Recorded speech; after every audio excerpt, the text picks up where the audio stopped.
I was more saying that this is sort of the first time we are seeing someone, an individual, control the tools of war in a way that a private company can have such a profound effect on foreign policy that's normally the purview of nation states. Yeah, I mean, I think that gets to a bigger problem, which is that the United States has now been outsourcing all kinds of functions that ought to be the government functions. The intelligence community is largely run by Booz Allen Hamilton. The Pentagon is run by Raytheon and Lockheed Martin. And that, I think, is an important point, that a lot of this research that these companies are profiteering on were actually research done by the U.S. government in the first place, and the American taxpayer is not benefiting from these private companies are. And that does then lead to the question, well, if the U.S. government is so dependent on the private sector to carry out even things like war fighting, then you do get into a position where what happens when these companies don't want to serve your foreign policy, as is their right to do.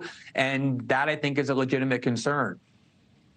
All right, so where did things change? You think about World War II, Ford and General Motors made tanks, they made planes, all sorts of things. They completely retooled the American industrial system to be on a war footing. Howard Hughes helped the CIA on a top secret mission to retrieve a sunken Soviet submarine, on and on and on and on.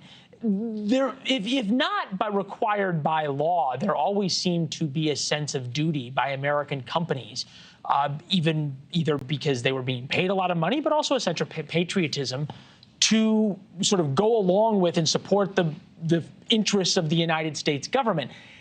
Elon Musk doesn't seem to have that. He seems to have his own worldview that is different than that. And I am wondering if there isn't a little bit of a danger there.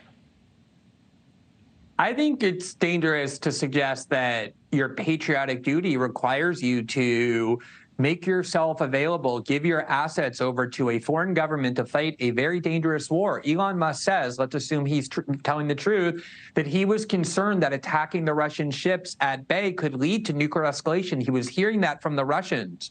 Is it a patriotic duty to ignore those concerns, to make yourself complicit in what could be the escalation of a very dangerous war? Don't you have the right of conscience to dissent from your own government, especially when your government's not at war? I think that's the issue.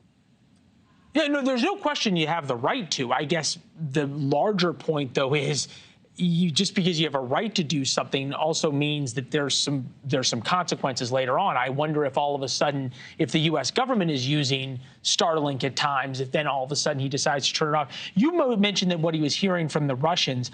As far as a private business person, Elon Musk is concerned, he is undoubtedly an outstanding person. This must be recognized, and I think it is recognized all over the world. He's an active and talented businessman. He's succeeding a lot, including with the support of the American state.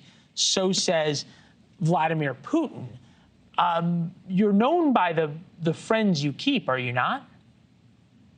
I mean, the United States is very close partners and allies with the Saudis and the murderous regime there, and the Egyptians and the murderous regime there. I mean, the nature of international affairs is that you often end up in bed with very dangerous people. But in this case, all Elon Musk was doing was abstaining from getting involved in the war. He wasn't helping the Russians. He was just refusing to get involved in a very dangerous escalation because he was concerned about the consequences. I wish our government leaders were more concerned about that as well. Yeah, we've talked a lot about the unintended consequences here. Glenn, I think you make some really fascinating points here, especially considering now we have one man now sort of involved in foreign policy in a way that very rich men in times past have not. It's good to see you as always. Thank you. Thanks for having me.